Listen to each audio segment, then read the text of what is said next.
अपना दल ने हमेशा जातीय जनगणना की वकालत की है और संसद में हमने अपनी पार्टी का स्पष्ट रूप से पक्ष रखा है कि हम जातीय जनगणना के पक्षधर हैं और जातीय जनगणना समय की मांग है। अनुप्रिया पटेल का यही वो बयान है जिसकी वजह से चर्चा हो रही है। अनुप्रिया पटेल बीजेपी के सहयोगी दल के नेता हैं और केंद्रीय मंत्री भी हैं। बिहार सरकार ने जातीय जनगणना का डेटा जारी किया, जिसके बाद केंद्रीय मंत्री अनुप्रिया पटेल ने देशव्यापी जातीय जनगणना की वकालत कर दी। अन्य पिछड़ा वर्ग के कल्याण के लिए समर्पित एक अलग मंत्रालय की मांग भी कर दी। अपना दल एस की एक बैठक को संबोधित करते हुए अनुप्रिया पटेल ने कहा कि जातीय जनगणना की बहुत ही आवश्यकता है ताकि पिछड़ी जातियों के बारे में उनकी जनसंख्या सहित प्रामाणिक आंकड़ों का पता चल सके, समस्याओं और मुद्दों का प्रमाण ढंग से निपटारा किया जा सके। अनुप्रिया पटेल ने यह भी कहा कि अपना दल एस ने हमेशा से देशव्यापी जातीय जनगणना की मांग करते रही है। ओबीसी सबसे बड़ा जनसांख्यिकी समूह है। उन्होंने ये भी कहा कि कल्याण के लिए एक अलग से मंत्रालय बनाया जाए।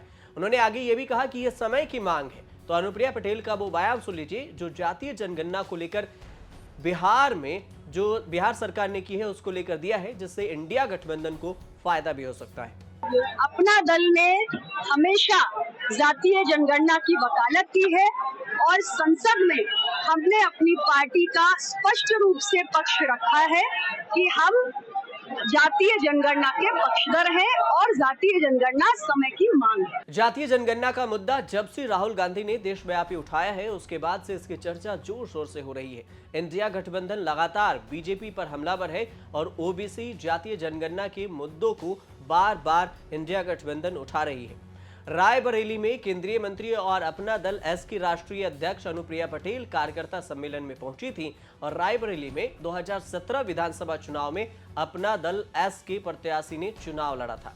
यहां 2024 को लेकर भी अनुप्रिया पटेल कार्यकर्ता सम्मेलन में पहुंची थी।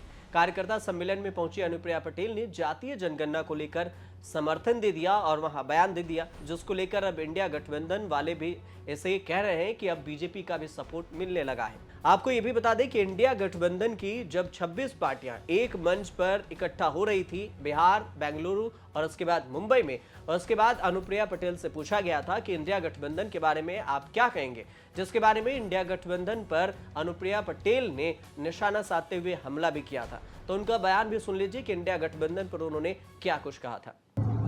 देखिए, ऐसा है, जहां तक इंडिया गठबंधन की बात है, आप सभी जानते हैं इसमें जितने भी दल शामिल हैं ये सभी ऐसे दल हैं जिनको पिछले कुछ चुनावों से लगातार जनता ने नकारने का काम किया है। राज्यों से लेकर देश के चुनाव में जनता पूरी तरीके से बार बार इन्हें सत्ता से बेदखल करने का काम कर रही है। तो सत्ता से बाहर हैं ये लोग और आज ये अपने सर्वाइवल की लड़ाई लड़ रहे हैं, क्योंकि ये जानते हैं कि देश आज प्रधानमंत्री नरेंद्र मोदी जी के नेतृत्व को स्वीकार कर चुका है, उन पर विश्वास है और 2024 में तीसरी बार मोदी जी देश के प्रधानमंत्री बनने जा रहे हैं। एनडीए गठबंधन एक बार फिर अपनी शानदार जीत के साथ हैट्रिक लगाने जा रहा है। अनुप्रिया पटेल की अगर बात की जाए तो अनुप्रिया पटेल बीजेपी के सहयोगी अपना दल एस की राष्ट्रीय अध्यक्ष हैं और मोदी कैबिनेट में मंत्री भी हैं। साल 2014 में जब मोदी सरकार केंद्र में सत्ता में आई थी तब अनुप्रिया पटेल को केंद्रीय मंत्रिमंडल में स्वास्थ्य राज्य मंत्री बनाया गया था। अनुप्रिया पटेल एक राजनीतिक परिवार से आती हैं। अनुप्रिया पटेल को राजनीति अपने पिता सोनेलाल पटेल से विरासत में मिली। सोनेलाल पटेल यूपी में अपना दल राजनीतिक पार्टी के संस्थापक थे। अनुप्रिया पटेल ने मनोविज्ञान से स्नातक किया है और एमबीए की डिग्री भी हासिल की है। उनकी 3 बहनें भी हैं। पिता की मौत के बाद अनुप्रिया और उनकी तीनों बहनों ने सोनेलाल के अर्थी को कंधा दिया था, जिसको लेकर भी खूब चर्चाएं हुई थी। सोनेलाल पटेल अपने दौर के बड़े नेताओं में शामिल थे। उन्होंने बहुजन समाजवादी पार्टी के संस्थापक में भी उन्हें गिना जाता है, लेकिन मायावती से मतभेद होने के बाद अपना दल की स्थापना की। जब 28 साल की अनुप्रिया पटेल ने राजनीति में कदम रखा तो उन्हें पिता की पार्टी में राष्ट्रीय महासचिव बनाया गया। उन दिनों अनुप्रिया की मां कृष्णा पटेल पार्टी की कमान संभाल रही थी, लेकिन आगे चलकर परिवार में तनाव हो गया और पार्टी 2 हिस्सों में बंट गई। अनुप्रिया ने साल 2016 में अपना दल एस बना लिया। अनुप्रिया पटेल ने साल 2012 में ही विधानसभा चुनाव में वाराणसी से करीबी रोहनिया विधानसभा सीट पर जीत दर्ज की। वहीं साल 2014 में उनकी पार्टी ने बीजेपी के साथ गठबंधन कर लिया। अनुप्रिया पटेल मिर्जापुर से सांसद बनी और जब वह सांसद बनी तो रोहनिया सीट खाली हो गई और बाद में उनकी मां ने रोहनिया से चुनाव लड़ा, लेकिन अनुप्रिया चाहती थी कि उनके पति इस सीट से खड़े हों। कृष्णा के हार के बाद पारिवारिक विवाद और भी बढ़ गया और इस कारण से उन्हें पार्टी से ही बाहर का रास्ता दिखा दिया गया। लेकिन तब तक अनुप्रिया कैबिनेट में मंत्री बन चुकी थी और अपनी पहचान भी बना चुकी थी। उन्होंने साल 2016 में खुद की अपनी अलग पार्टी बनाई, अपना दल एस, और साल 2018 में वो इस पार्टी की अध्यक्ष बनी। अगर बात बिहार में आंकड़ों को लेकर किया जाए कि जातीय जनगणना क्या कहती है, तो बिहार में कुल 13 करोड़ से अधिक की आबादी है जो जातीय जनगणना में सामने आया है। इसमें सबसे ज्यादा 63% ओबीसी की है, जिसमें 27% पिछड़ा वर्ग, 36% अत्यंत पिछड़ा वर्ग की आबादी है।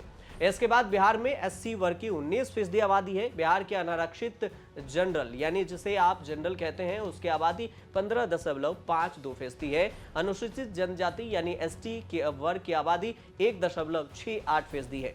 आपको यह भी बता दें कि बिहार के बाद कर्नाटक में जातीय जनगणना के आंकड़े सार्वजनिक करने की डिमांड हो रही है। मध्य प्रदेश, राजस्थान में कांग्रेस वादा कर रही है कि सत्ता में लौटकर जातीय जनगणना कराएंगे। महाराष्ट्र में कांग्रेस ने जातीय जनगणना कराने की मांग की है। शिवसेना बीजेपी सरकार से ये मांग की गई है। ये सारी कवायद इसलिए की जा रही है ताकि विपक्ष के मुताबिक आबादी के हिसाब से हक सभी को मिल सकेगा, और ये हक तब मिलेगा जब आबादी के हिसाब से जातीय जनगणना की जाएगी और आबादी का सही आंकड़ा निकल कर आएगा। लेकिन अनुप्रिया पटेल का ये बयान इंडिया गठबंधन को फायदा भी पहुंचा सकता है। आप देखते रहिए न्यूज़।